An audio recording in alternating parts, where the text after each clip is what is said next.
দর্শক, এই মুহূর্তে কমলাপুর রেল স্টেশনের খবরাখবর জানতে চাই। আমাদের সহকর্মী রাশেদ রায়হান রয়েছেন সেখানে, যুক্ত হব রাশেদের সঙ্গে। রাশেদ, জানাবেন এই মুহূর্তে আপনি কমলাপুর রেল স্টেশনের কেমন চিত্র দেখছেন, ভিড় কেমন, শিডিউল বিপর্যয় নিয়ে বিস্তারিত তথ্য জানাবেন।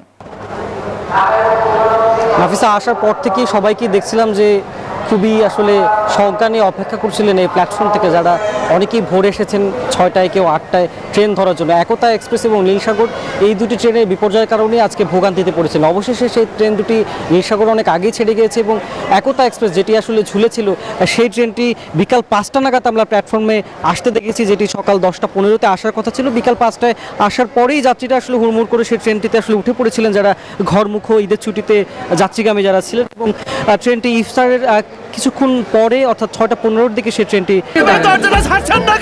আমি কি কিছু ধরেছি নাকি? আপুটা আপনাকে চেক আউট করছে, জাস্ট কুল থাকো। এই কমলাপুর রেল স্টেশনের প্ল্যাটফর্ম ছাড়ে। এছাড়া এখনও আসলে যে ট্রেনগুলো যাচ্ছে সেগুলো কিছু কিছু দু একটি দেখা যাচ্ছে 1-1.5 ঘন্টা দেরি করে আসলে যাচ্ছে।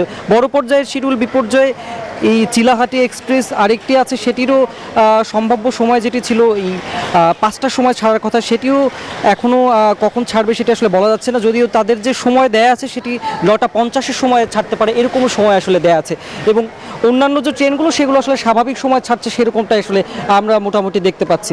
এবং যারা আসলে এই চিলাহাটি এবং একতা এক্সপ্রেসের যাত্রী ছিলেন, তারা অনেকটাই ভোগান্তিতে পড়েছিলেন। সবাই আসলে প্ল্যাটফর্মে এসে দীর্ঘক্ষণ ধরে অপেক্ষা করছিলেন। এখনও চিলাহাটি এক্সপ্রেসের যারা যাত্রী আছেন, তারা আসলে অপেক্ষায় আছেন কখন ট্রেন আসবে এবং সেই ট্রেনে তারা আসলে উঠবেন, তারপরে বাড়ির যাত্রা শুরু হবে। অনেকেই বলছিলেন যে একদিনের ছুটি তাদের এই প্ল্যাটফর্মে আসলে শেষ হয়ে যাচ্ছে। এই ছিল আসলে ঈদ যাত্রার খবর কমলাপুর রেল স্টেশন থেকে, আমার থেকে আসলে। রাশেদ, ধন্যবাদ আপনাকে।